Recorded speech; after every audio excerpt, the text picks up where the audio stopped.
السلام علیکم ورحمۃ اللہ وبرکاتہ۔ ناظرین گرامی، آج کا ہمارا موضوع ہے رمضان المبارک کے آخری عشرے کا اعتکاف۔ بات شروع کرنے سے پہلے گزارش ہے کہ اگر ہماری ویڈیو اچھی لگے تو ہمارے چینل کو سبسکرائب کریں اور موقع کی مناسبت سے اس ویڈیو کو زیادہ سے زیادہ اپنے دوست و احباب کو شیئر کریں۔ اللہ رب العزت معبود ہے اور انسان عبد ہے، بندہ ہے۔ اللہ آقا ہے اور انسان سراپا غلام بے دام ہے، اور غلام کی معراج یہ ہے کہ اس کا مالک، اس کا آقا اس سے راضی ہو جائے، اس سے خوش ہو جائے۔ دنیا کے مجازی عاشقوں کو دیکھا گیا ہے کہ وہ اپنی معشوقہ کو پانے کے لیے، ان کو حاصل کرنے کے لیے ہر طرح کی قربانیاں دینے کے لیے تیار ہو جاتے ہیں۔ اگر وہ لٹ جائیں، پٹ جائیں، چھٹ جائیں تو ان کو کوئی پرواہ نہیں ہوتی، حتیٰ کہ انہیں سر کے بل بھی چلنا پڑے تو وہ سر کے بل چلنے کے لیے بھی تیار ہوتے ہیں۔ کسی معشوقہ نے اپنے عاشق سے ایک موقع پر کہا تھا کہ انہی پتھروں پہ چل کے آ سکو تو آؤ، انہی پتھروں پہ چل کے آ سکو تو آؤ، میرے گھر کے راستے میں کوئی کہکشاں نہیں ہے۔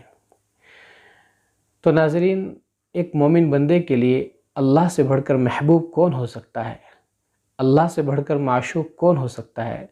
اس لیے ہمیں چاہیے کہ ہم ہر وقت اللہ کو راضی رکھیں، اللہ کو خوش کرنے کی جستجو میں لگے رہیں اور کوئی موقع بھی ہاتھ سے جانے نہ دیں۔ ناظرین گرامی، رمضان مبارک کا مقدس مہینہ چل رہا ہے۔ اس مہینے میں جہاں بہت سی اہم ترین عبادتیں ہیں، انہی میں ایک اہم ترین عبادت اعتکاف کی بھی ہے۔ یہ ایک ایسی عبادت ہے کہ جس کا چلن گزشتہ انبیاء کرام کے دور سے چل رہا ہے۔ اللہ رب العزت نے بھی قرآن مجید میں اعتکاف کا تذکرہ فرمایا ہے۔ اللہ رب العزت نے دو جلیل القدر انبیاء، حضرت ابراہیم علیہ السلام اور حضرت اسماعیل علیہ السلام کو حکم دیا بیت اللہ تعمیر کرنے کے بعد کہ آپ ہمارے اس گھر کو طواف کرنے والوں کے لیے، اعتکاف کرنے والوں کے لیے اور اسی طرح نماز پڑھنے والوں کے لیے پاک و صاف رکھیں۔ وَعَهِدْنَا إِلَىٰ إِبْرَاهِيمَ وَإِسْمَاعِيلَ أَن طَهِّرَ بَيْتِيَ لِلطَّائِفِينَ وَالْعَاكِفِينَ وَالرُّكَّعِ السُّجُودِ۔ تو ناظرین گرامی، اعتکاف ایک ایسی عبادت ہے کہ اللہ کے نبی صلی اللہ علیہ وسلم نے ہر سال اس کا اہتمام فرمایا۔ مدینہ ہجرت کرنے کے بعد کبھی آپ سے ناغہ نہیں ہوئی، ایک بار ناغہ ہوئی تو آپ نے اگلے سال 20 دن کا باضابطہ اعتکاف فرمایا۔ اس سے بڑھ کر اس کی فضیلت اور کیا ہو سکتی ہے؟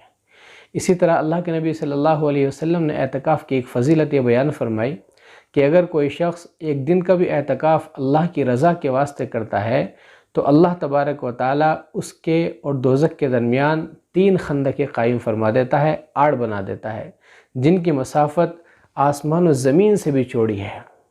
اسی طرح آپ نے یہ بھی فرمایا کہ اگر معتکف گناہوں سے بچتا رہے تو اس کے لیے وہی نیکیاں لکھی جائیں گی، وہ نیکیاں بھی لکھی جائیں گی جو وہ باہر انجام دیتا تھا، باہر کیا کرتا تھا۔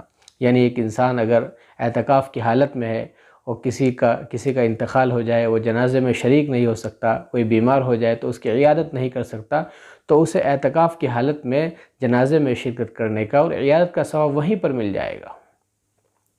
ناظرین گرامی، اعتکاف 3 طرح کا ہوتا ہے، ایک اعتکاف نفل، ایک اعتکاف واجب اور ایک اعتکاف سنت۔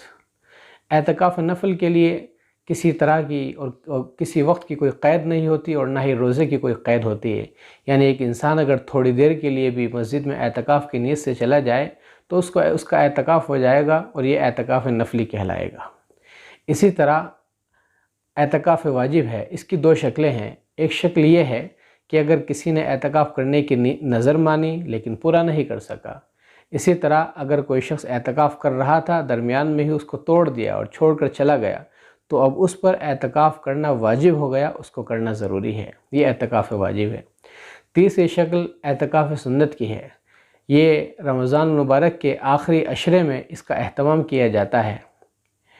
اعتکاف سنت یہ سنت علی الکفایہ ہے، یعنی اگر کسی محلے کے، کسی قریے کے اور کسی شہر کے لوگ جو ہیں اعتکاف کر لیں، یا کچھ لوگ مل کر اعتکاف کر لیں اور بہت سارے لوگ نہ کر پائیں، تو ان لوگوں کو ترک اعتکاف کا ان پر کوئی گناہ نہیں ہوگا، اور جس شخص نے اعتکاف کیا ہے ثواب تو اسی کو ملے گا، لیکن ترک گناہ کا عذاب جو ہے دوسرے پر نہیں ہوگا۔ لیکن اگر کسی نے بھی اعتکاف نہ کیا تو سب کے سب لوگ جو ہیں گناہگار ہوں گے۔ اعتکاف مسنونہ اس کا طریقہ یہ ہے کہ 20ویں رمضان کو جب غروب آفتاب ہونے کا وقت ہو تو اس سے پہلے اعتکاف کرنے والا مسجد میں چلا جائے، اور خواتین حضرات جہاں پر نماز پڑھتی ہیں، جو ان کی نماز گاہ ہوتی ہے، وہ وہیں پر جو ہیں کوئی کپڑا ڈال لیں اور اسی کو معتکف بنا لیں، اسی کو اعتکاف کی جگہ بنا لیں، اور خوب اللہ کی عبادت اور ریاضت میں مشغول ہو جائیں۔ ناظرین گرامی، اعتکاف کے معنی پکڑنے کے آتے ہیں، طاقت کے ساتھ، قوت کے ساتھ کسی چیز کو پکڑ لینا، اس سے لپٹ جانا اور اس سے چمٹ جانا۔ یعنی اس کا مطلب یہ ہوا اعتکاف اللہ تبارک و تعالیٰ کی چوکھٹ پر اپنے سر کو رکھ دینے، اور اسی طرح اللہ کے دامن رحمت کو مضبوطی کے ساتھ پکڑ لینے کا نام ہے۔ اعتکاف کی مثال کچھ اس طرح بھی ہے کہ اس فقیر کی طرح ہے کہ ایک فقیر اگر کسی شخص کے دروازے پر جا کر پڑ جائے اور یہ وہ ٹھان لے، تہیہ کر لے، میں اس وقت تک یہاں سے نہیں ہٹوں گا جب تک کہ مجھے کچھ نہ مل جائے۔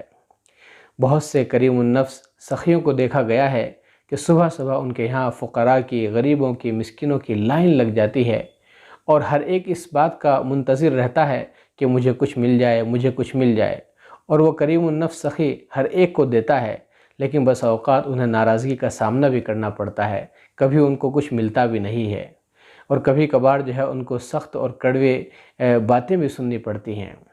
لیکن قربان جائیے اللہ کی ذات پر، جو کریموں کا کریم ہے، جو سخیوں کا سخی ہے، اس سے جتنا مانگا جائے وہ اتنا دیتا ہے، اور اگر اس سے نہ مانگا جائے تو وہ ناراض ہو جاتا ہے۔